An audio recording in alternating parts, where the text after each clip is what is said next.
Il est le Dieu qui vient chercher ton cœur et dit pourquoi tu t'inquiètes. Il est le maître des circonstances et des temps. Il est au contrôle de toutes choses, bien-aimé. S'il peut prendre soin des fourmis sur la terre, à combien plus forte raison ne prendra-t-il pas soin de toi, l'homme créé à son image? Le Dieu puissant, l'incomparable, le soleil des justices, oh Rebloso. Merci Seigneur Dieu pour ta présence. Oh la côté malachike de gloria. Rabla sekeya bashimana sada. Oh soyoko bashimana seke de gloria. Refa oui des plots d'espagne de ganti malachike de conte. Merci Seigneur pour ta puissance ce matin. Merci pour ce culte de gloire. Là où tu descends, ta puissance se manifeste. Alléluia. Oh, la soplo shimaya seke de contemplode. Remana shike de fayalo de so. Je te rends de multiples actions de grâce. Tu es le Dieu qui touche, Seigneur. Je sais que tu es en train de faire quelque chose d'extraordinaire pour cet homme qui était fatigué dans sa maison. Mais tu me dis dans le cœur, Seigneur, qu'il croit en toi, qu'il y a un tournant des grandes choses dans sa famille qui vont se faire, Seigneur. Oh, Rachemana Sekene Gloria, Continue de so. Oh, Recontimana Shikene Gloria. Merci de la délivrance que tu vas faire aujourd'hui. Merci de ce que la paix sera donnée et le miracle sera accompli. Au nom de Jésus, nous avons ainsi prié. Amen. Waouh. Que Dieu vous bénisse, bien-aimés dans le Seigneur. Bonjour. Vous savez, quand on priait, le Seigneur nous dit ceci. Il y a quelqu'un qui était en train de beaucoup prier. En fait, je veux parler à la personne après parce que c'est un message spécifique. Il y a quelqu'un qui va vivre un miracle par rapport à ce qui s'est passé dans sa maison. Amen. Le temps va juste changer. Amen. Il y a des choses sur lesquelles tu te questionnais beaucoup sur ta famille et Dieu me dit qu'il va juste... tout le problème va partir. C'est comme si tu te lèves et puis tu te réveilles et tout change. Amen. Alléluia. Amen. Vous savez... L'église, ça veut dire tirer hors. C'était l'assemblée des gens qu'on mettait à part, des gens qui légiféraient. C'est comme les députés. Amen. Amen. Ils étaient tirés de toute la société. C'est ce qu'on appelait l'ecclésia. Tirés de toute la société et ils étaient mis à part. Et quand ces gens se réunissent, il y a quelque chose qui se passe. Amen. Amen. Il y a une loi qui est votée. Il y a une situation sur laquelle ces gens vont tabler. Mais il y a quelque chose qui se passe. Alléluia. Amen. Et encore, vous savez, permettez-moi d'aller avec des exemples parfois négatifs parce que c'est ce que nous comprenons bien, quelle que soit l'origine d'où l'on vient. Vous voyez, quand les sorciers se réunissent, il y a toujours quelque chose qui se fait. Soit ils tuent quelqu'un, soit ils bloquent une vie, soit ils font quelque chose, n'est-ce pas? Oui. Toujours. Ils ne peuvent pas se réunir en vain. C'est un modèle qu'on copie. À combien plus forte raison, nous les chrétiens, quand on se réunit dimanche? Amen. Bien-aimé, quand tu viens dimanche en ces lieux, viens-toi t'attendant à un miracle. Amen. T'attendant à ce qu'une chose doit changer. Ça ne dépend pas de moi, ça dépend de l'autorité avec laquelle on se réunit. Amen. Avec le Seigneur de Seigneurs, avec le Roi de Rois. Et je crois que, au fond de mon cœur, je suis convaincu que Seigneur, je veux ce dimanche, quelque chose va se passer. Amen. Quelque chose va se faire dans ma vie. C'est une décision personnelle et comme on le dit toujours, cette vie que nous menons, la vie d'enfant de Dieu, c'est basé sur la foi. Amen. Oui. C'est sur la foi. Et même toute la vie.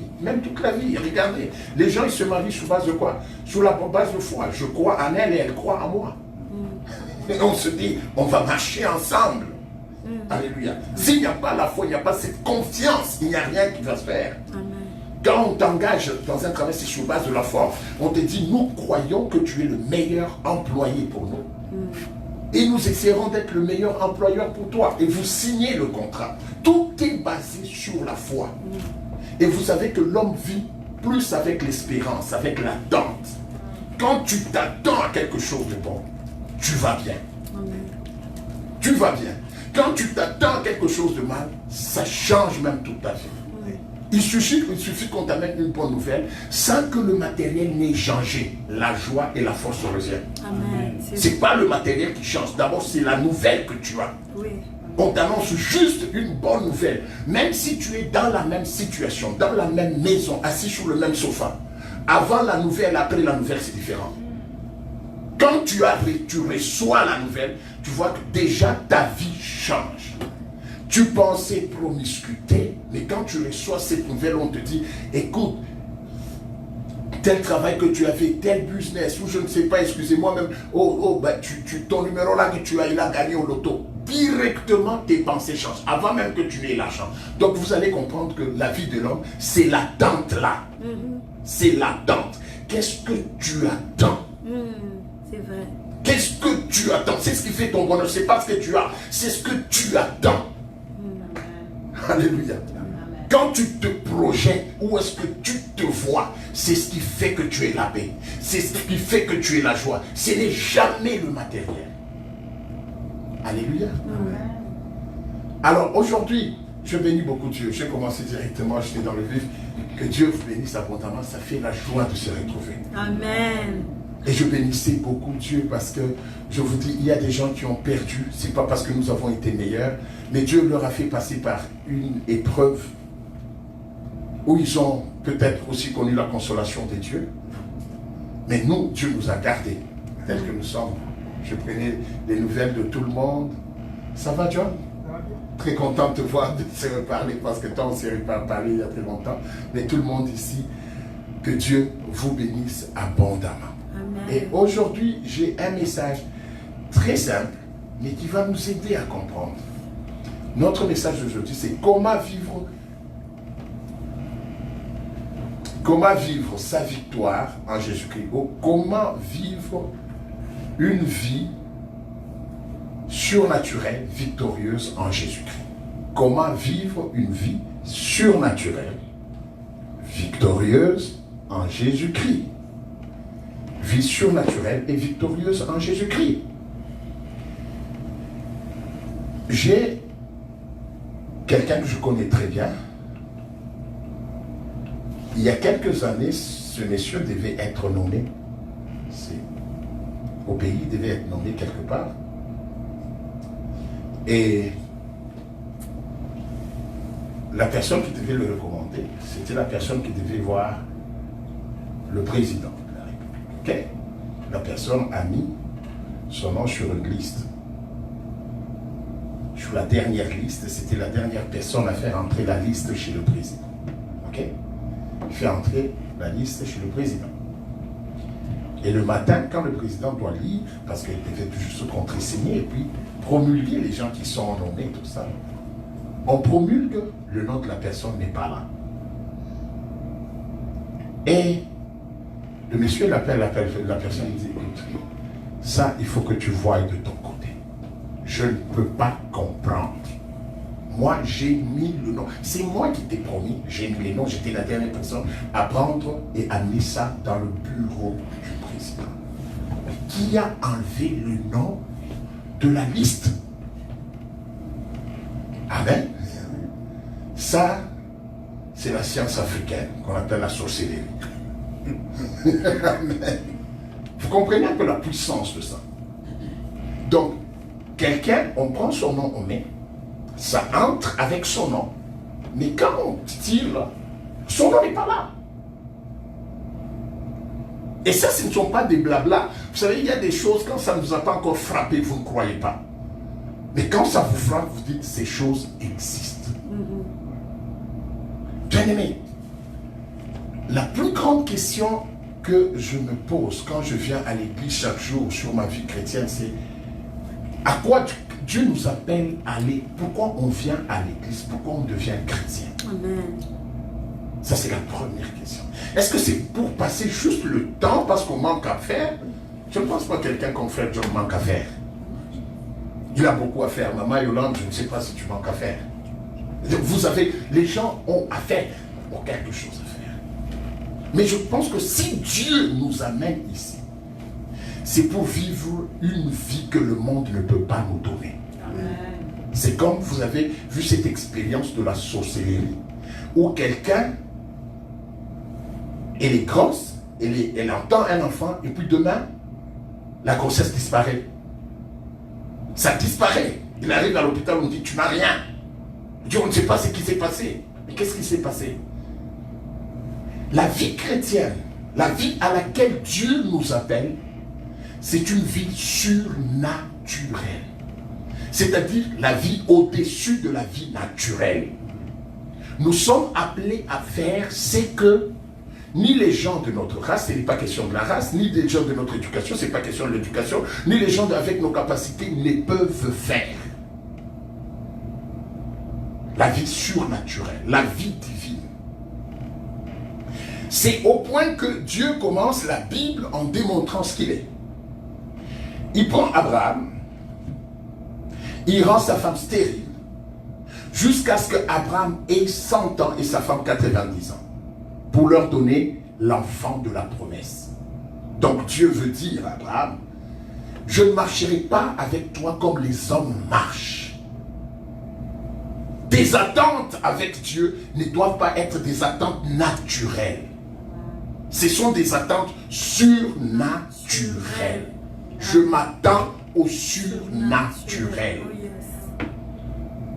Alléluia. Donc quand je viens ici, c'est comme plus que quand je vais à une séance de magie. C'est le vrai surnaturel auquel je m'attends.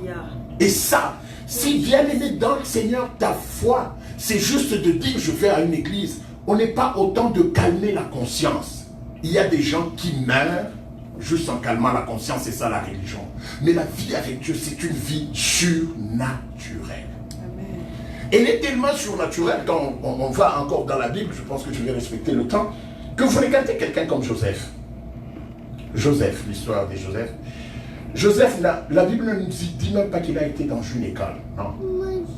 Joseph, la Bible ne nous dit même pas qu'il gérait sa famille, non.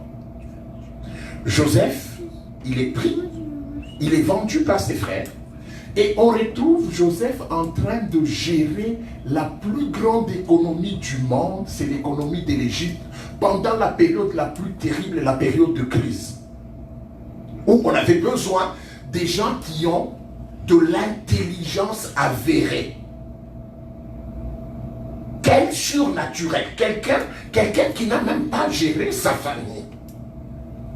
Mais par Dieu, Joseph est en train de gérer l'Égypte, la première puissance du monde, pendant le temps le plus sombre, le temps de crise.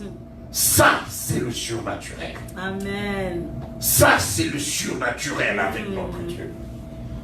On retrouve le petit David, quelqu'un qui ne s'est jamais battu, qui n'avait même pas l'âge d'aller à la guerre. On le trouve devant toute l'armée d'Israël qui est entrée dans les cavernes en train de fuir Goliath. David qui se lève, qui parle à cet homme qui était préparé pour la guerre. Il dit, tu viens contre moi avec la lance et le javelot, mais moi je vais contre toi au nom de l'Éternel, le Dieu des armées. Alléluia. Bien aimé, quand on comprend cette relation avec Dieu, c'est-à-dire quand je marche, ce n'est plus moi qui marche, c'est Christ qui marche en moi. Alléluia. Je suis dans un surnaturel. Amen. Je ne dépends pas de circonstances de ce monde, qu'on me parle de la crise ou pas, qu'on me parle de quoi que ce soit, mais je dépends du ciel. Amen. Alléluia. Oh, c'est à cette vie que Dieu nous appelle. Et si nous ne sommes pas encore là, nous sommes en train de faire l'échec dans une vie glorieuse où Dieu nous a appelés. Amen. Dans une vie glorieuse où Dieu nous a appelés. Et c'est ça, j'ai réfléchi ça, mais comment on peut arriver à cette vie glorieuse avec Dieu? Aujourd'hui, c'est une coutume, c'est l'habitude, on se réveille dimanche, oh mon Dieu, parfois ça nous ennuie même, oh mon Dieu, encore dimanche, encore l'église, c'est parce qu'on ne sait pas ce qu'on va faire là. Oui. Si tu savais que je vais à une réunion avec le Créateur des cieux et de la terre, je vais changer les choses dans ce monde, je vais édicter les lois, je vais appeler les gens à la vie, je vais changer l'économie. On a une réunion comme ça, tu aurais hâte chaque fois. Parce que tu dis, je veux le rencontrer. Oh my God, je ne sais pas ce que je lui dirai, mais je sais que je veux changer quelque chose. Bien-aimé dans le Seigneur, quand vous comprenez ça, tout change. Je disais ici hier, parlant aux serviteurs, que vous savez, ce monde, il est conduit par trop peu de gens qui sont spirituels, qui décident dans le monde spirituel. Et tout ce que nous vivons, c'est un théâtre. On vous amène ici, vous ne savez pas d'où vient la pandémie, les plus faibles meurent, les plus forts subsistent un peu, mais ils perdent ça, ils se plaignent. Mais là, il y a un monde des satanistes, il y a un monde des chrétiens, il y a des gens, quelques spirituels, eux qui décident du monde. Et ils disent non, pendant que les gens sont en train de voir quelle est la compagnie qui va l'ouvrir. Mais il y a des chrétiens qui disent non Seigneur, nous on veut que toute l'économie réouvre. Il y a peu de gens spirituels qui gèrent tout ce qui se passe. Et la plupart des gens sont comme les moutons de Panurge. On est en train juste de suivre. Et là, il y a crise. Ça commence à se relever. Gloire à Dieu. Mais on ne suit rien. Mais Dieu nous appelle, nous, à dominer. Amen. Dominer sur la terre. Dominer dans les cieux. C'est là il dit, c'est que tu délieras sur la terre. Je le délie dans les cieux. Oh, Jésus. Bien-aimé dans le Seigneur, est-ce qu'on comprend à quoi Dieu nous appelle? Cette vie chrétienne. Il regarde, il dit aux disciples, jetez l'hameçon dans l'eau et prenez un poisson. Bien-aimé, c'est ça, ça devait être ça notre vie. Ça devait être ça notre vie. Une vie surnaturelle et glorieuse. Je prie Dieu que cette église ne soit pas un conglomérat de gens qui se plaignent de leur vie, mais que ça soit un groupe de gens qui viennent pour célébrer les témoignages de Dieu qui fait des grandes choses dans leur vie. Amen. Que ça ne soit pas une église où des gens sont toujours, oh non, ceci n'est pas ça. Dieu lui-même où il est. Dieu lui-même où il est. Bien-aimé dans le Seigneur. Vous savez que le monde est compliqué. Hein? Il y a des gens, quand vous l'entendez parler du Canada, ils te disent, ce pays, c'est un beau pays. Et il y a aussi des gens, je ne peux pas les qualifier, ils peuvent être fainéants, qui se disent, le Canada, c'est... Donc, tu peux être, il y a des gens, même au ciel, si c'était permis, ils se plaindraient. Mais c'est ça le ciel. Mais on ne fait que manger, on ne fait qu'adorer. Vous comprenez? Il y a des gens comme ça. Et il y a des gens pendant ce temps, avec ce Dieu, ils font des exploits. Amen. Avec notre Dieu, il y a des gens qui font des exploits. Et il y a d'autres, eux, c'est seulement, Seigneur, le combat, Seigneur. Non, bien aimé dans le Seigneur, Dieu nous a appelés à une vie de victoire. Amen. Et je veux aujourd'hui vous montrer comment vivre cette vie de victoire. Ça peut nous prendre 2 semaines ou 3 semaines, mais je veux parler sur ça. Une vie victorieuse. Une vie, il n'y a pas de plainte. Bien aimé, si tu te plains avec le Créateur de ton côté, c'est-à-dire tu es le plus grand défaitiste. C'est vrai. Tu as le Créateur du monde de ton côté. L'homme qui dit qu'il appelle la lumière vient. Il est de ton côté, il est en toi. Tu te plains. C'est-à-dire il n'y a rien que tu réussiras. C'est vrai. C'est vrai. Allié à Dieu Créateur, tu te plains. Il n'y a rien que tu réussiras. Je veux que tu te réveilles. Pour que tu saches que tu es appelé à la gloire. Pour que tu saches que tu es appelé au triomphe, à du surnaturel. Amen. Alors nous allons lire notre verset de base, ça sera dans Galates 3, le verset 1. Du verset 1 jusqu'au verset 3. Galates 3, de 1 à 3, oui. Galates 3, verset 1 à 3, nous lisons. Ô Galates, dépourvus de sens, qui vous a fasciné, vous, aux yeux de qui Jésus-Christ a été peint comme crucifié? Excuse-moi, qui vous a fasciné, ça veut dire qui vous a envoûté, qui vous a ensorcelé. Oui. Voici seulement ce que je veux apprendre de vous. Est-ce par les œuvres de la loi que vous avez reçu l'Esprit, ou par la prédication de la foi? Êtes-vous tellement dépourvu de sens, après avoir consommé Après avoir commencé par l'esprit, voulez-vous maintenant finir par la chair? Alléluia. Oui, on peut s'arrêter. Amen. Amen. Ça, c'est Paul qui parle très durement. Il dit, qui vous a envoûté? Vous, aux yeux duquel Jésus-Christ était démontré comme étant ressuscité. Et il dit, manquez-vous au point le bon sens? Ça, c'est le 3e verset. Je suis en train de l'expliquer. Après avoir commencé par l'esprit. C'est-à-dire, est-ce que vous manquez l'intelligence après avoir commencé par l'esprit de Dieu?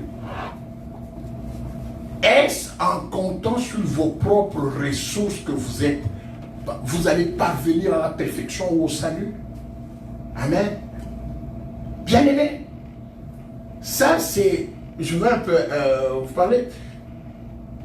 Paul est en train de s'adresser aux Galates. Les Galates, ce sont des chrétiens de l'Asie mineure en ce moment-là. Il y a beaucoup, on ne sait pas bien définir où ils étaient. La localisation n'est pas très claire. C'est de l'Asie mineure. C'est l'apôtre Paul aux Galates. Il oppose le véritable évangile. Il y a un véritable évangile. Le véritable évangile, Paul est en train de l'opposer au faux évangile par les judaïsants, les gens qui étaient judaïques, les gens qui étaient juifs, les juifs. Certains voulaient en effet imposer le respect des rites juifs, c'est-à-dire les cérémonies de la loi à la foi. Et si les Corinthiens étaient pervertis moralement, pour les gens de Galate, ils se laissaient détourner de l'évangile par des faux docteurs, par des gens qui disaient que la vie chrétienne n'est pas basée sur la foi. Et il disait, il faut la foi et quelque chose d'autre. C'est ça le vrai problème. Il dit la vie chrétienne, et Paul, ici, il est en train de dire, mais la vie chrétienne, c'est la foi et la foi seulement. C'est très important, bien aimé. C'est ça le problème de l'Église aujourd'hui.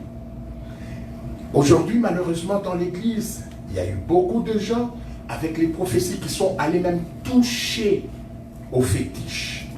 Parce que les gens ne croient plus à la simplicité de la foi. Aujourd'hui, on va vous prêcher, on dit, pour être béni, il faut faire ceci, mais il faut aussi donner ceci. Amen. Il faut que tu pries, mais il faut aussi que tu donnes un montant d'argent. Comme ça, Dieu, là, quand tu vas élever ça, quand tu vas élever cette offrande, Dieu va voir l'argent et Dieu va te bénir. Bien aimé dans le Seigneur, c'est dit. Aujourd'hui, l'Église a dévié de la foi saine et propre. Au fait, la Bible, tout ce que nous l'avons juste par la foi. Amen. La foi est si simple que ta chair combat la foi. Parce que dans la foi, ta chair ne trouve pas de gloire. Or, notre chair aime faire. Aime faire.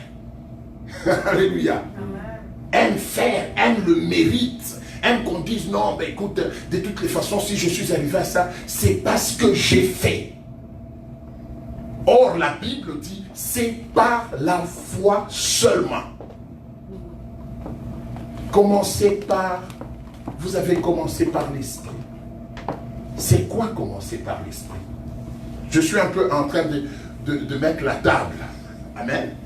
Afin que nous puissions arriver à notre... C'est quoi commencer par l'esprit? Quand vous lisez en Matthieu 22, verset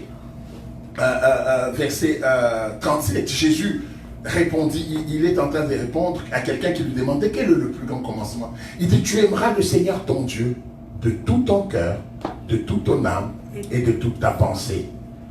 C'est le premier commandement. Commencer par l'esprit, c'est bien aimé dans le Seigneur quand tu arrives à te dire, Dieu est mon tout.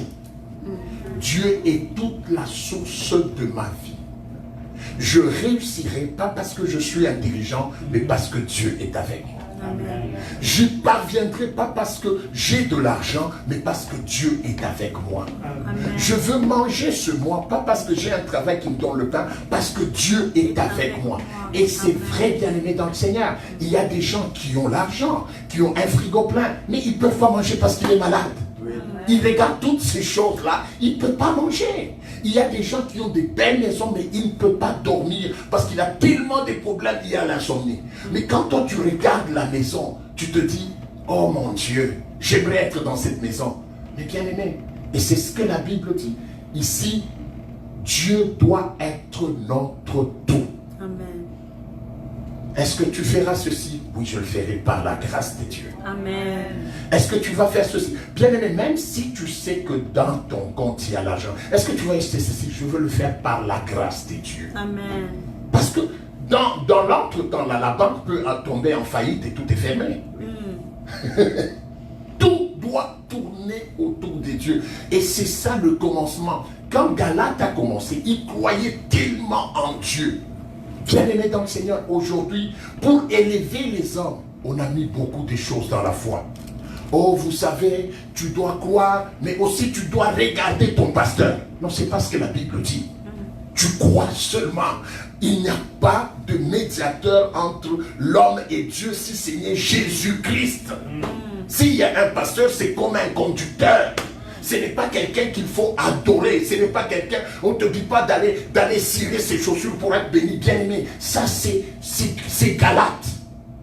L'église de réveil a critiqué l'église catholique pour la vente des indulgences. Aujourd'hui, nous sommes en plein dans la vente des bénédictions. Nous avons juste changé le problème. Eux, ils vendaient le pardon, mais nous, on vend les bénédictions. Et on le prêche sans honte, on le prêche sans cligner des yeux, on est tombé plus bas. Bien-aimés, nous sommes comme les gens de Galate. On a apporté quelque chose à la foi de Dieu. C'est pour ça que ça ne marche pas. C'est pour ça que ça ne marche pas. Il y a des gens ici, tu pries, mais dans ta tête, tu es tellement conditionné, tu te dis, je prie, mais qu'est-ce que je dois faire? Non, tu n'as rien à faire, tu as juste à croire. Tu as juste à croire. C'est tout ce que le Seigneur te demande. Bien-aimé dans le Seigneur. Regardez, nous avons tellement dévié, que Jésus n'est plus vu.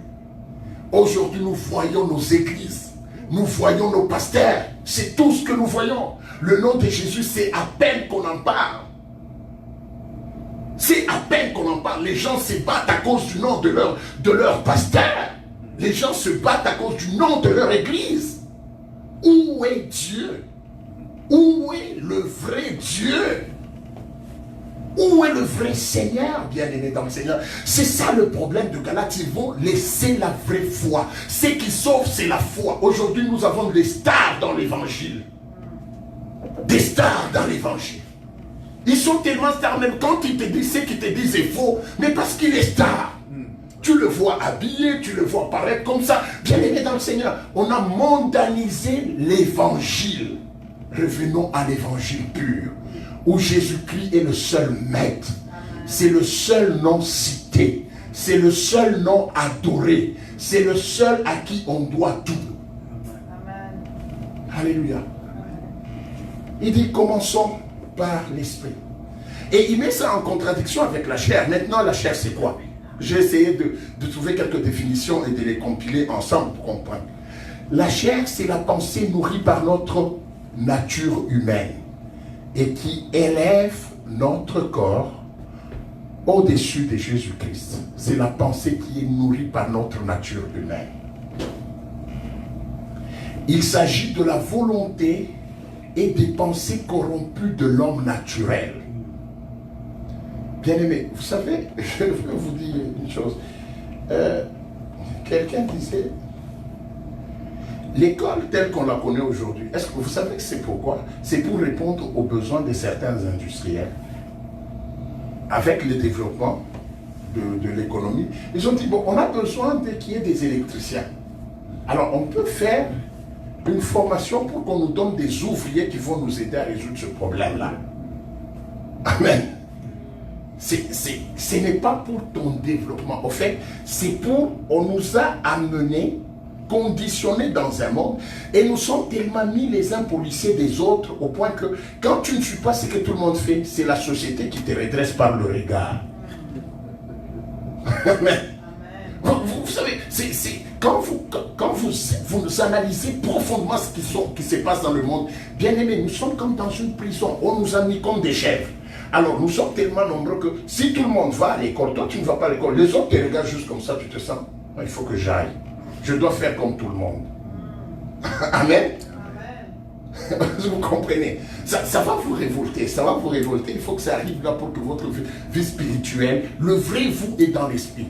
Pas dans ce que vous allez été chercher à l'école, en vivant dans les quartiers. Ça, c'est un conditionnement humain qui ne vous profite pas vous, qui profite au maître du système. Qui profite au maître du système. Alors, il dit que c'est la volonté de la pensée corrompue de l'homme naturel, de l'homme tel qu'il est devenu par le péché d'Adam. Ayant péché, notre chair a été corrompue. Notre façon de voir. Et c'est ce qu'on appelle la chair. Dans tout ce que nous voyons, nous cherchons toujours l'élévation de notre chair. Nous cherchons toujours à être élevés dans notre chair. Jamais, on est tellement déjà corrompu qu'on ne sait même pas, on a même du mal à comprendre que ce qu'on cherche ne va même pas nous profiter en réalité. Amen. Moi, je vous donne un exemple. Moi, j'ai fait une maîtrise en ressources humaines, mais je n'ai jamais travaillé en ressources humaines. Et ça m'a pris de l'argent, des sous. J'ai payé des dettes. Ça m'a pris du temps. Mais j'étais quand même intelligent, Jean-Luc, pour faire cette maîtrise-là. Et pourquoi je l'ai faite? Alléluia. Et vous pensez, revenez tout, on revient à ça, évidemment, ça m'a donné la connaissance universelle que je pouvais avoir en lisant certaines choses. Mais si on me remet là, les temps que j'ai gaspillé, l'argent que j'ai gaspillé, l'effort, et c'est plein de gens ici qui ont vécu des vies où tu profites à 1/10 de tout ce que tu as fait. Le reste, tu as nourri un système qui devait marcher. Alléluia. Tu as nourri un système qui devait marcher. Et nous sommes là pour ça. Et au point que même si tu meurs, vous savez, même si tu meurs sans atteindre ce que le système t'a promis, pour le système tu l'as nourri. Tu ne sers à rien, tu n'as été qu'un chiffre, tu n'as été qu'un pion. La chair. Et cette chair nous donne des façons de raisonner où on ne raisonne qu'en fonction de ce conditionnement du péché et du monde.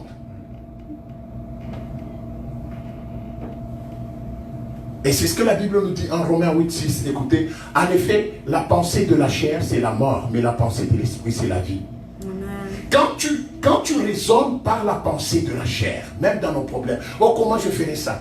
Tu vas voir qu'il y a des pensées, au lieu de te donner de l'espérance, ça te donne la mort. Tu continues, tu perds même le sommeil. Tu es dans une situation, tu dis, je vais raisonner. Depuis que tu as commencé à raisonner, tu commences à m'écrire.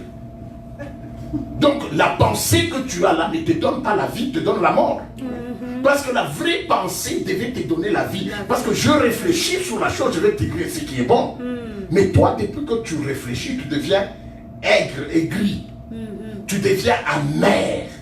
Tu deviens, donc cette pensée-là ne te donne pas la vie. Parce que c'est une pensée de la chair. Quand tu réfléchis, tu te lèves le matin, tu cries sur les enfants toute la journée, les pauvres ne comprennent même pas.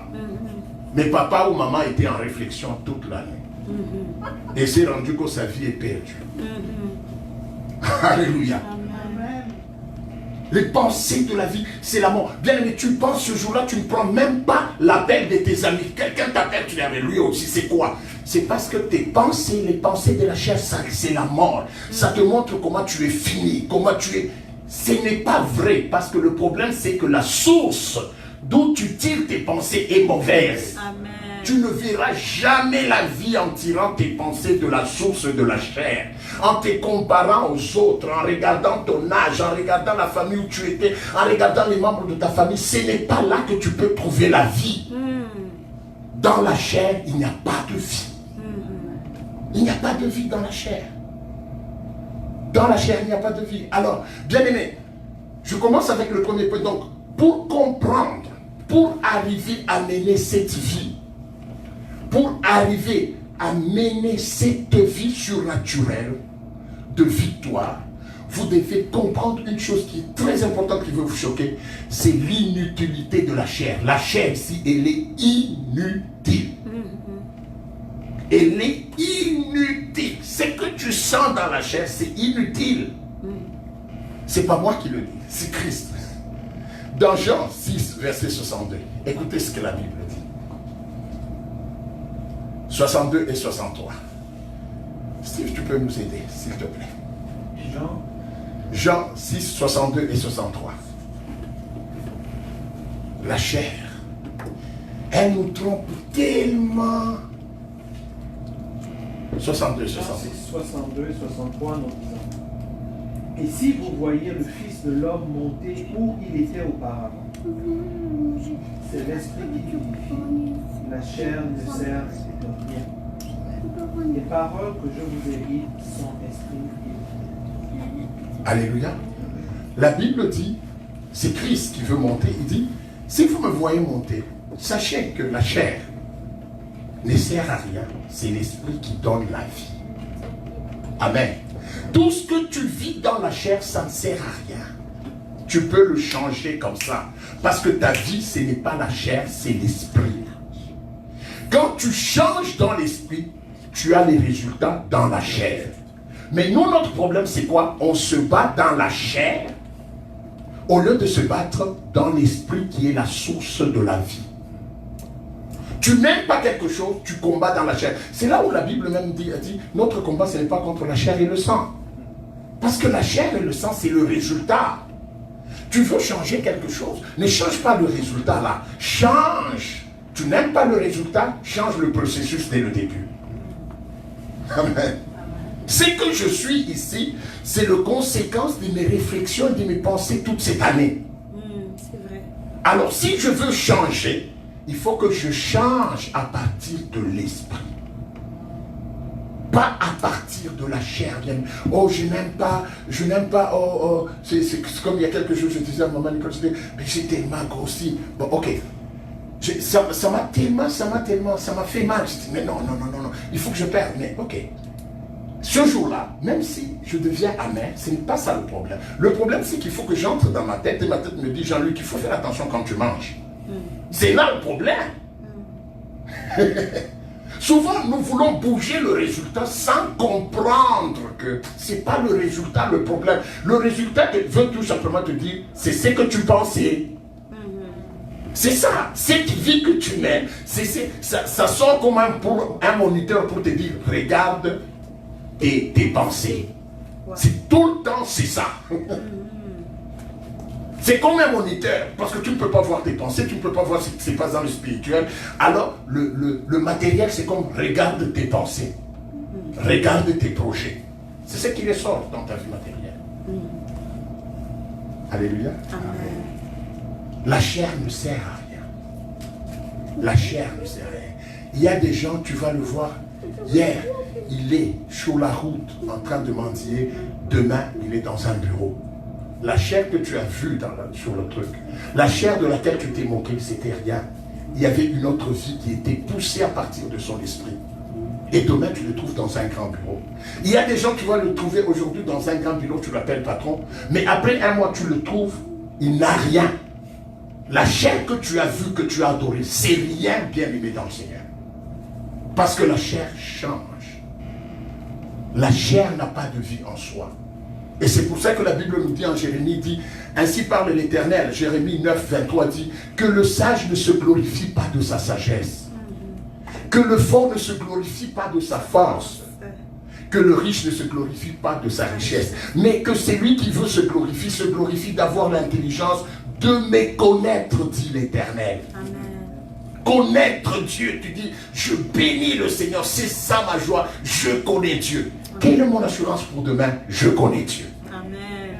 Quelle est mon assurance que ça marchera? Je connais Dieu. Et je sais qu'il m'aime tellement qu'il était capable de payer sa vie pour m'avoir. Amen. Oh. À cause de ça, j'ai l'assurance que mon avenir est glorieux. Amen. Que les démons se lèvent, que le diable se lève. Ça, c'est mon assurance. Amen. Bien-aimé, Dieu m'a protégé contre la sorcellerie. J'étais petit, mes parents ne priaient pas. Mais qui m'a protégé? C'est Dieu. Pourquoi il m'avait protégé alors que je ne priais même pas? Et à combien plus forte raison qu'aujourd'hui que je prie? Quand tu sais ce que tu es devant Dieu, ce n'est pas toi, c'est Dieu qui le fait. Amen. La chair, ne vous glorifiez jamais dans la chair.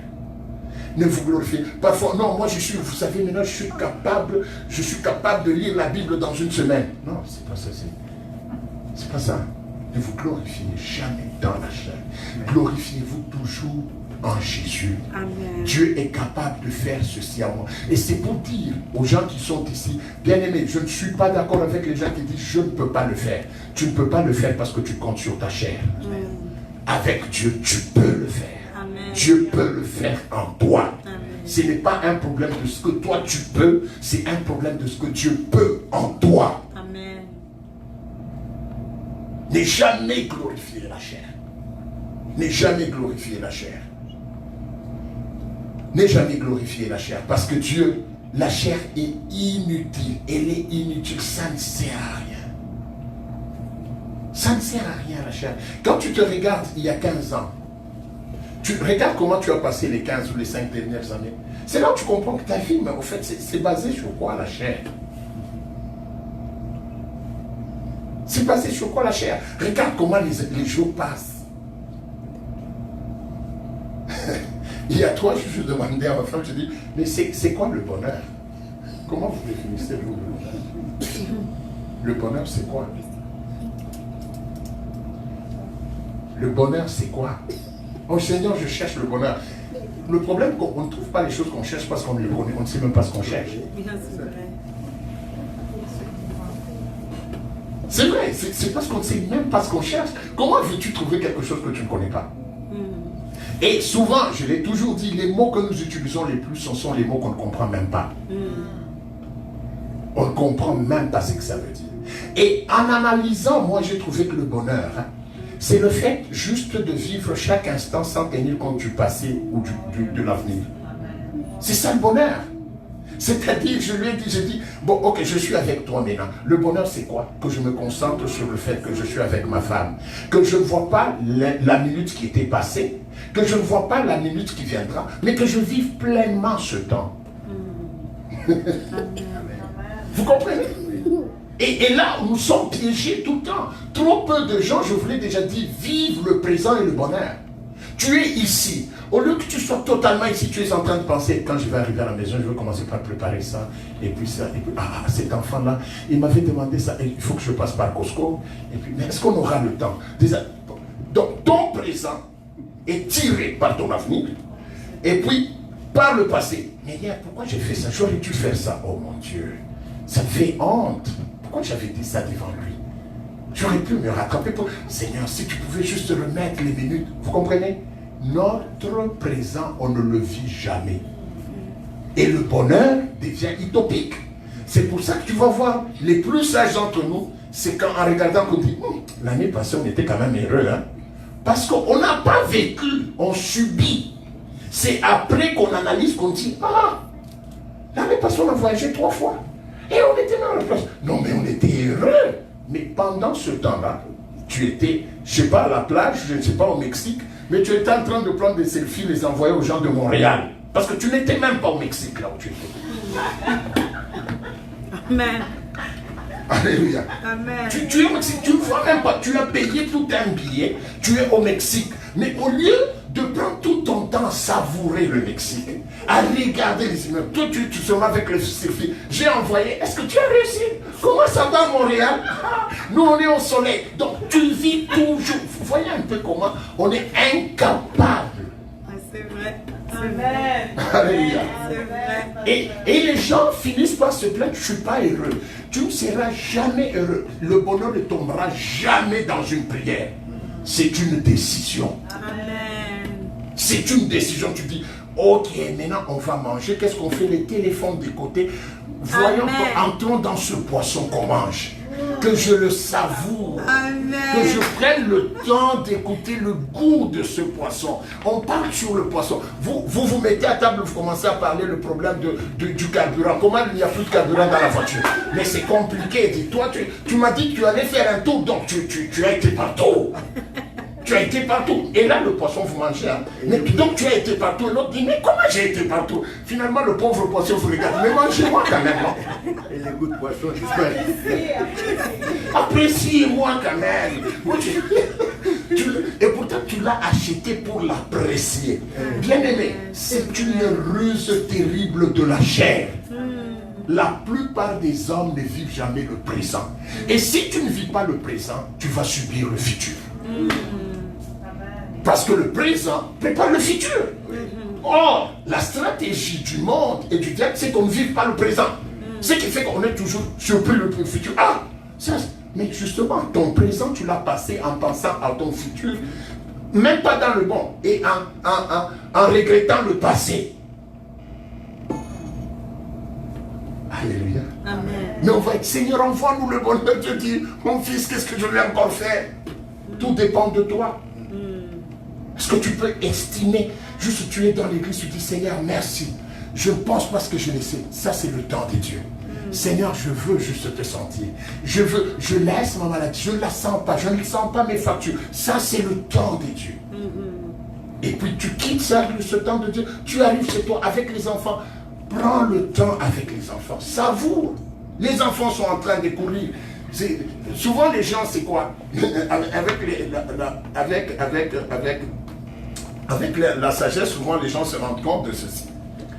Quand les enfants sont petits, on dit, non, mais ils sont petits. Oh mon Dieu, on est fatigué. Ils ne font que courir. Ok. Quand ils commencent à grandir, il devient absent de la maison, n'est-ce pas, papa Benoît? Oui. Et tu dis, mais ces enfants, on n'a même pas le temps. Tu appelles, tel, il dit, non, papa, je pars, mais vous ne restez jamais à la maison. C'est que tu commences à regarder, mais quand ils étaient petits, au moins ils étaient avec moi, je pouvais. C'est parce qu'on n'a pas pris le temps. Nous avons été formatés pour ne pas voir le bien. On cherche toujours le mal. Bien-aimé, cherche le bien dans chaque situation. Amen, c'est vrai. Cherche, il y a toujours quelque chose que tu peux apprécier. Tu dis non Seigneur, j'apprécie ça. Oh mon Dieu, je capitalise ça. Parce qu'à chaque âge, il y a sa folie et il y a sa sagesse. Amen. Il y a des choses que tu vas faire quand tu es jeune. Quand tu deviens grand, tu cours un peu, tu dis ah, je suis fatigué. Alors quand tu es jeune, cours. Ne cherche pas à être vieux quand tu es jeune. Quand tu es seul, fais les choses. Ne pense pas que tu dis ah, mais les autres là sont à deux, hein. Oh mon Dieu. Non. Savoure. Parce qu'être à deux, c'est compliqué. Parfois, l'autre dit je vais à gauche, l'autre à droite. Il commence à se concilier, mon cher, mais écoute, non. L'autre dit non. L'autre a chaud, l'autre a froid. On ouvre la fenêtre, on la ferme dans la même chambre. Tu ouvres, l'autre commence à ronfler. C'est con, c'est un autre monde. Mais ça aussi, c'est qui est des bons. Ce qui est des bons, c'est que vous avez deux cerveaux. J'ai oublié la lumière, il a éteint. J'ai mal fait ceci, il me reprend sur la décision. Donc il y a aussi des bonnes choses. Mais toi, regarde ce qu'il y a bon dans ta situation. Amen. On court vers quelque chose. Quand on arrive là, on se rend compte qu'on n'est pas préparé. Pourquoi? Parce qu'on n'a pas vécu bien le temps d'avant. Alléluia. Amen. Il faut que j'avance pour terminer. Alors, vous savez, les gens qui vivent dans la chair, en consultant la chair, c'est toujours moi. Il y a quelque chose, quelques exemples pour les gens qui consultent la chair. Ils sont souvent conduits par le souci du siècle et la séduction de la richesse. Les gens sont toujours insatisfaits. C'est vrai. Insatisfaits. Toujours. Parfois, il nous arrive, vous savez, comme tous les couples, parfois, vous avez des mésententes. C'est là qu'on se met avec ma femme, qu'on dit, mais écoute, on a quand même beaucoup de bonnes choses. On doit suivre toutes ces choses qu'on a, mon Dieu. C'est quelle folie. Parce qu'on pense toujours à ce qu'on n'a pas. On a toujours des faux soucis. De faux soucis. Moi, j'avais je pense que c'est en train de partir. J'avais un petit péché mignon, grand, c'était l'amour des chaussures. Moi, quand je vois une paire de chaussures, là, je ne dors pas. Je serai à la maison, je dis demain matin, je vais encore passer. Et puis moi, je suis un mauvais acheteur parce que je n'achète pas du coup. Il faut que je passe 2 ou 3 fois. Donc je me convainc, c'est ça.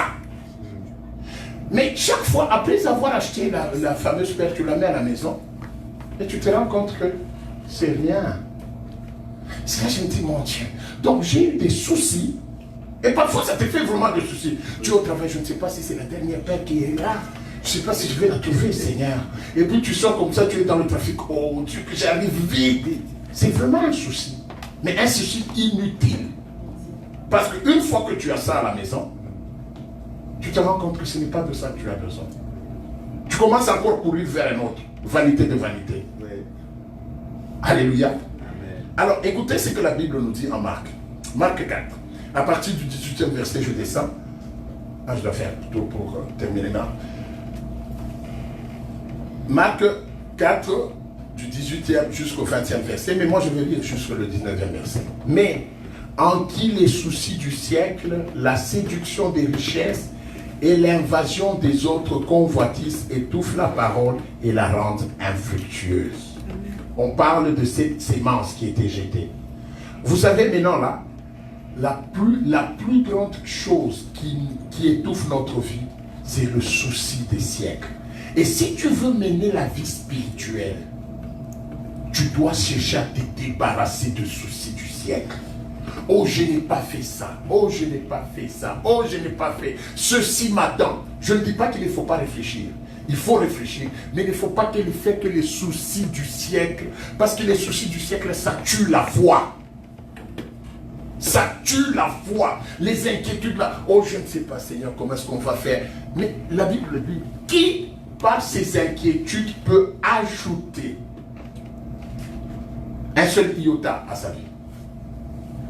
Je vous ai dit, plus tu t'inquiètes, plus tu deviens aigre, plus tu deviens... Je sais, tu sais, quand tu vis avec quelqu'un, tu peux savoir qu'elle a réfléchi à des mauvaises choses. Tu le sauras quoi? Par les paroles qu'elle va sortir de sa bouche. Par les attitudes. Mais cette personne a dormi bien. Mais comment est-ce qu'elle commence à parler comme ça? Là, sache qu'elle a ouvert dans les poubelles. Tes pensées. Et on doit faire attention. Le souci du siècle. Il y a des gens, c'est leur vie. Seigneur, ça... Bien-aimé, ce n'est pas en te souciant que tu changeras quelque chose que ce soit de ta vie. Amen. Jamais, ça ne changera pas. Tu peux ne pas croire, mais la vie ici, je me rappelle des choses que mon père me disait. Malheureusement, on veut toujours vivre l'expérience. On va te dire, ne fais pas ça. C'est juste à ce que tu le fasses, que tu échoues, tu dis, oh, j'ai perdu le temps. Amen. Amen. Le souci du ciel. Et ça, c'est quelque chose qui tue beaucoup la foi de beaucoup de gens. La deuxième chose, c'est se conformer au siècle présent. Être comme les autres. Vous savez, ce qui te fait mal, c'est quand tu regardes tes amis, tu veux être comme tes amis. N'est-ce pas? Tu veux être comme tes collègues qui travaillent. Tu veux être comme quand tes collègues te disent, ah, nous on vient de Paraguay. Mais il y a 3 mois, vous étiez encore à Guatemala. Il dit, oui, nous c'est tous les 3 mois. Tu rentres chez toi là, tu es furieux. Mais comment eux, ils voyagent tous les 3 mois et nous, on ne peut pas voyager. Mais vous, vous êtes vous. Bien-aimés, ne nous comparons jamais. C'est ce que la Bible dit en Romains. Il dit, ne vous conformez pas au siècle présent. Nous voulons être comme les gens de notre âge. C'est quoi les gens de ton âge? Si Abraham était comme les gens de son âge, il n'allait pas avoir la bénédiction d'Isaac. Ce n'est pas dans la conformité qu'il y a la gloire, c'est dans la différence. Amen. Amen. Non, je ne veux pas être, vous savez, tous mes confrères, tout le monde, il travaille, il est infirmier. Et puis ça fait quoi si tout le monde est infirmière? Nous cherchons toujours à ressembler. C'est ça la chair. Comme je vous ai dit, la chair, on nous a mis dans une sorte de moule, de façon que tu cherches, ce sont les autres qui deviennent ta référence. Mais on n'a pas la même vie, on n'a pas les mêmes combats. Je veux être comme les gens de mon âge. Je veux être comme les gens de ma nation. Je veux être comme les gens de la région. À Montréal, les gens ne vivent pas comme ça. Qui te dit que les gens ne vivent pas comme ça? Vis ta vie. Tu as une vie à vivre. Vis. Vous savez, le problème avec l'homme, c'est quoi? Nous voulons avoir les ailes de l'aigle pour voler vite, la vue de l'aigle, la force du lion, la grosseur, je ne sais pas, de l'éléphant. Finalement, ce que tu cherches n'existe pas. Amen. Amen. Je me rappelle quand on était à l'université, on se riait souvent de ça, dans le mouvement chrétien. Il y a des gens, un pasteur était venu nous prêcher sur le problème du mariage, il dit, il y a des gens qui veulent se marier à une fille qui a le front de celle-là, qui a la masse de celle-là, l'intelligence de celle-là, la démarche de celle-là. Ça n'existera jamais. Oui. Donc les cheveux de celle-là et puis la façon de parler de sa mère. Et cette personne-là, tu vas la trouver où? Bien aimé, et c'est ça la chair. Regarde la plupart des choses que tu cherches, qui bloquent même ta vie spirituelle. Où est-ce que tu le tiens? Rentre dans ta vie. Tu as une vie à vivre qui ne dépend pas de la chair. La chair, là, c'est pas le bon conseiller. C'est pour ça que la Bible dit, Paul dit, il dit, quand il a été appelé au Seigneur, il n'a pas consulté la chair. Bien aimé, il y a des chrétiens qui prennent les sujets de prière dans la chair et ils entrent avec ça dans l'esprit. Et Dieu ne peut pas répondre à ça. Ouais. C'est comme ce jeune-là qui cherche cette fille qui a la voix de sa mère et tout ça. Il est en train de prier, même s'il est sérieux. Dieu dit, ce que tu demandes là, c'est insensé. Et insensé. Ne consultez jamais votre chair. Bien aimé, notre chair, nous l'aimons. Mais notre chair ne nous mène jamais à la victoire de Dieu. Notre chair nous bloque dans la vie surnaturelle. Laissez les principes. Je sais que nous tous, en grandissant, on avait les principes. N'est-ce pas, maman Nicole? On avait les principes, on avait des principes. Je te disais, moi, ça sera ça, ma vie, moi, ça. Laissez. Quand vous venez à Christ, enterrez ça. Amen. C'est le premier signe que vous êtes converti. Amen. Enterrez ça, enterre tous tes projets là-haut. Je voulais, et ceci, enterre-les, et dis à Dieu, Seigneur, me voici. Conduis-moi maintenant. Je veux marcher comme toi tu veux. Je veux être là où toi tu veux. J'avais des projets, j'avais un plan, mais c'était la chair. Je copiais la vie de ma mère. Je copiais la vie de mon père. Maintenant, Seigneur, j'enterre ça. Enterre ta chair afin de vivre la gloire de Dieu. Enterre ta chair afin d'entrer dans la vie surnaturelle. Si tu ne l'enterres pas, ça ne marchera pas. Et je sens depuis que j'étais en train de méditer ça, que c'est ça le problème de beaucoup de chrétiens. Je suis en train de terminer. Maintenant, c'est ça le problème de beaucoup de chrétiens bien-aimés dans le Seigneur. Nous voulons que Dieu utilise, tu prends les sujets dans ta chair et tu les amènes afin que Dieu les accomplisse. Dieu et la chair ne font pas bon ménage. Ne font pas bon ménage. Je passe là, j'envie la voiture de quelqu'un et je rentre en prière. Quand on dit cette semaine, c'est une semaine de feu, j'entends dire, Seigneur, donne-moi la voiture de Steve, Seigneur, donne-moi. Dieu dit, mais c'est quoi ça? On prend la chair et on prend les sujets de la chair pour les amener dans l'esprit. Ça ne marche pas. Ça ne marche pas. Et je veux terminer en disant, à cause de l'inutilité de la chair, Dieu dit à Israël de ne jamais faire confiance en la chair.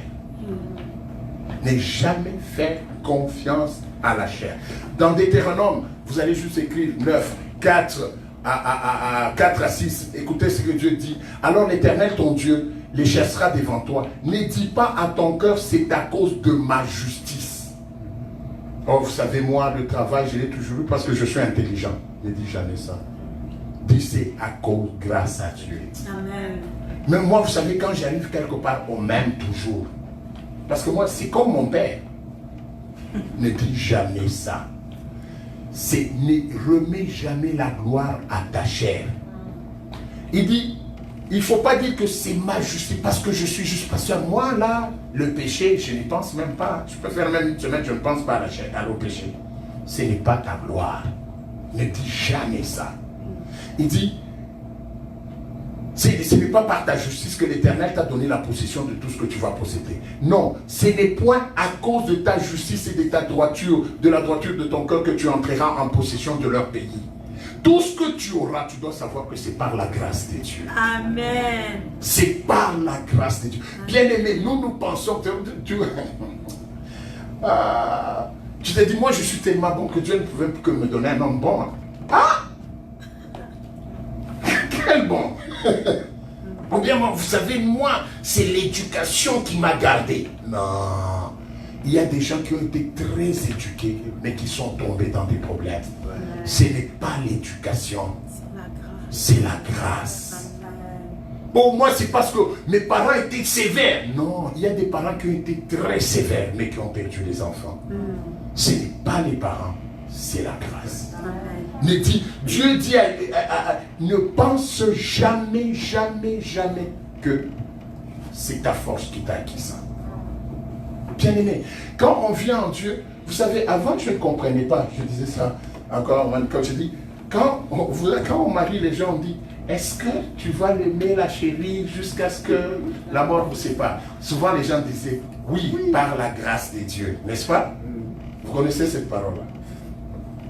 Avant, quand j'étais, parce que moi je suis devenu pasteur, j'étais célibataire pendant très longtemps. Ok? Alors, je ne comprenais pas ça. Je disais ça, ces gens se sont des aventuriers. Pourquoi tu dis par la grâce? Quelqu'un que tu aimes. Mais maintenant, c'est quand tu entres, tu comprends que c'est la grâce.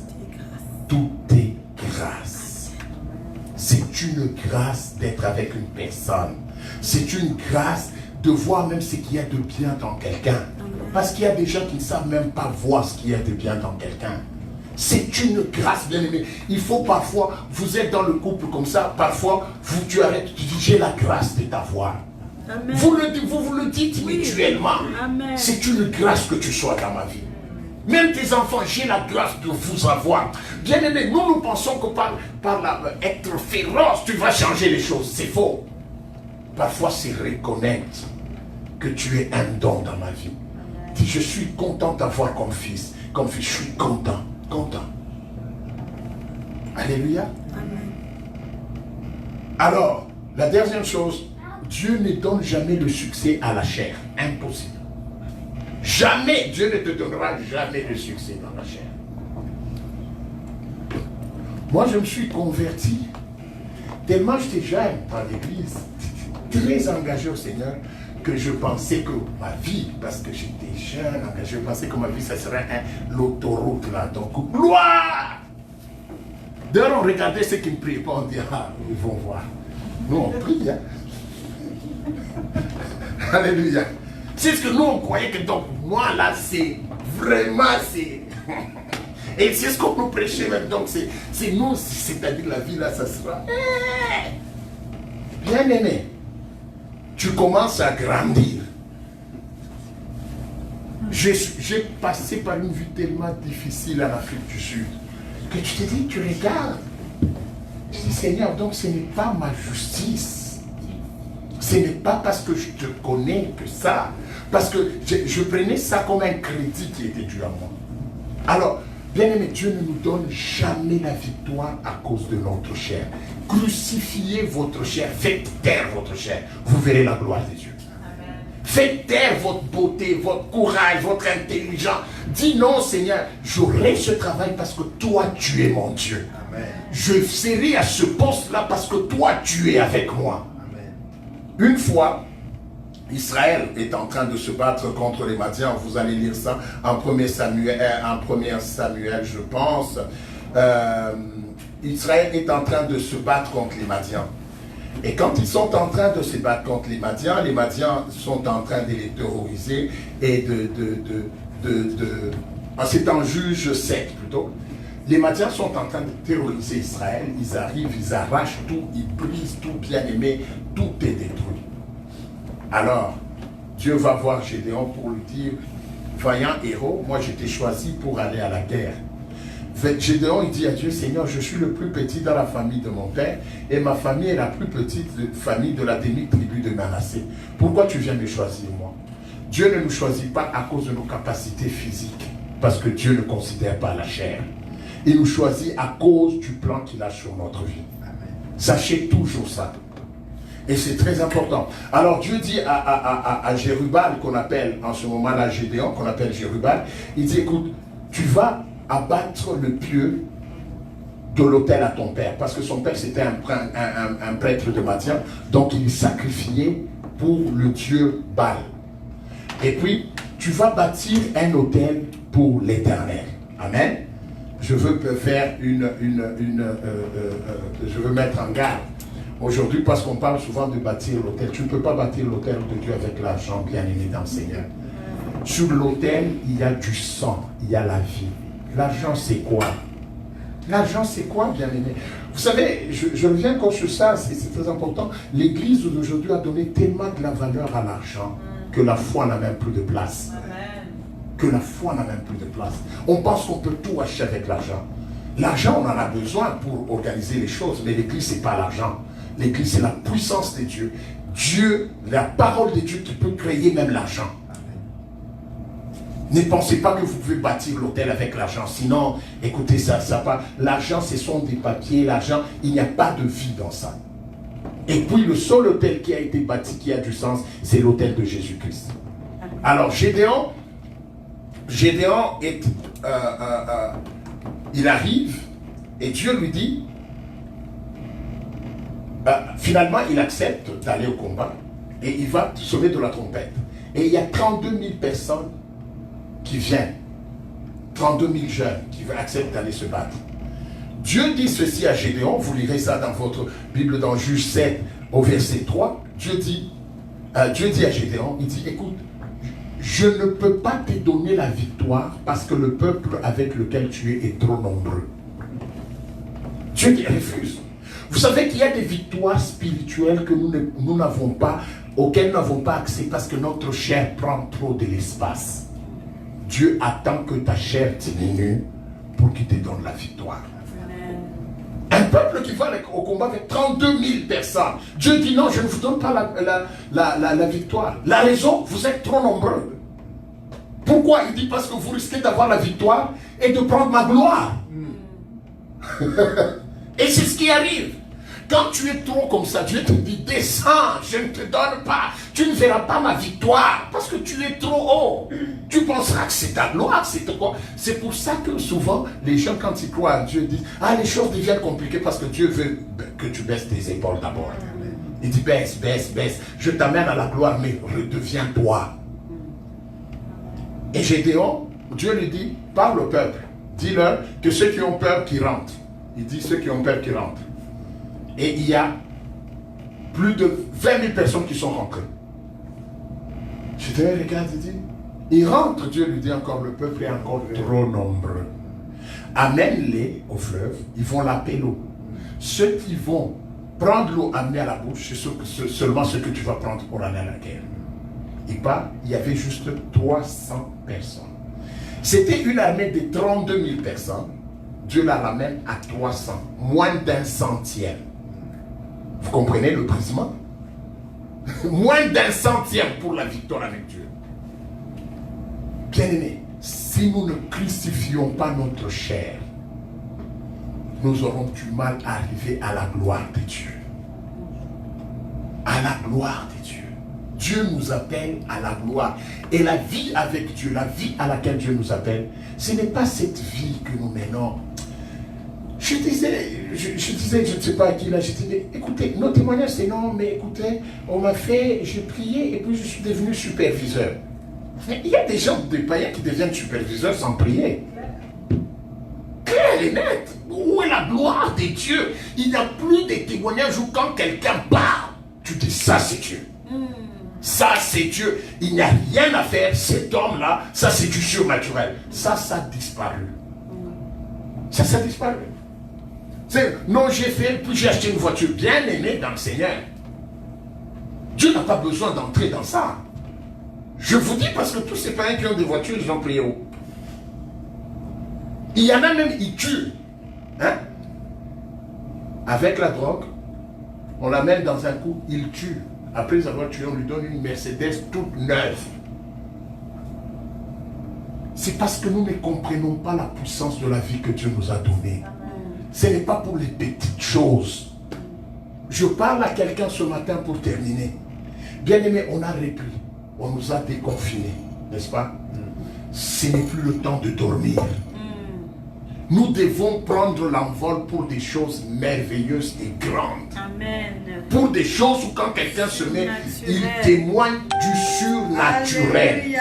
Il faut que nous soyons une église du surnaturel. Où quelqu'un entre malade, il s'assoit. Même s'il n'a dit rien à personne, en sortant il dit non. J'étais malade, je suis guéri. Alléluia. Juste quand vous chantez là, j'ai senti que je vais bien. Amen. On doit arriver dans cette église-là. Amen. Bien-aimé dans le Seigneur. Dans l'église où quelqu'un entre. Bien-aimé, vous avez été, vous entendez les gens qui vont chez les Nganga, les Devins, les Sangoma, ça dépend du pays. Si tu entres juste là, ton esprit est pris. Mais comment quelqu'un entre dans l'église et il ne sent rien? Non, non, qu'on se dise les choses vraies. Nous nous disons, oh Dieu, tu es le plus puissant. Et Seigneur, descends. Oh, bouge.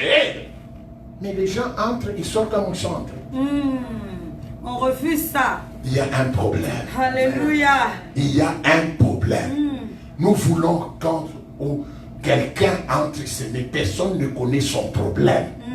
Mais le Dieu qui connaît son problème parle à son cœur. Alléluia. Nous voulons quelqu'un entre, il est malade, il n'a dit rien à personne. Mais cette personne en sortant d'ici, ce Dieu-là le visite. Nous voulons que quelqu'un entre, il avait un problème à son travail, il n'a jamais dit à personne. On prie, on invoque, lundi il va au travail, le problème a trouvé une solution.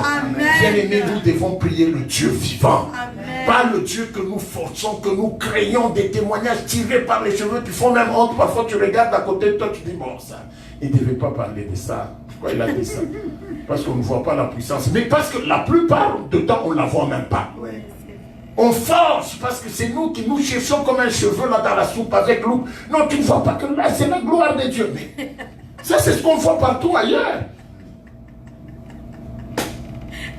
Amen. Alléluia. Amen. Non, non, et puis la personne qui dit non, j'avais très mal, alors très mal. Pour que, en fait, quand il va dire je suis guéri, qu'on dise waouh, bien aimé, Dieu peut faire des choses beaucoup plus puissantes que ça. Amen. Amen. Et c'est ce qu'on veut dans cette église. Alléluia. Yes. Je sens que si nous nous mettons ensemble, Oh, Jésus. nous allons voir comme on chantait ici, les maladies s'enfuient. Oui. On n'a pas dit on va prier. La maladie s'enfuit. Elle s'enfuit. Quelqu'un se lève le dimanche pour venir à l'église. Le problème lui dit ah non, non, non. Non, non, nous on laisse ton travail. Va. Les maladies doivent s'enfuir. Les aveugles doivent voir. Les paralytiques là doivent marcher.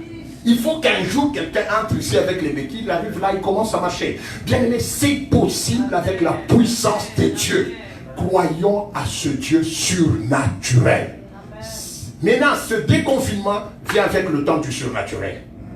Il faut que tu inaugures la saison du surnaturel dans ta vie. La saison du surnaturel. Nous allons nous incliner. Nous allons prier. Excusez-moi, j'ai dépassé le temps aujourd'hui. Nous allons prier. Vous savez, le micro, parfois, on est content de le retrouver. Nous allons prier. Et tu vas dire à Dieu, oui, merci beaucoup. Tu vas dire à Dieu, Seigneur, me voici aujourd'hui.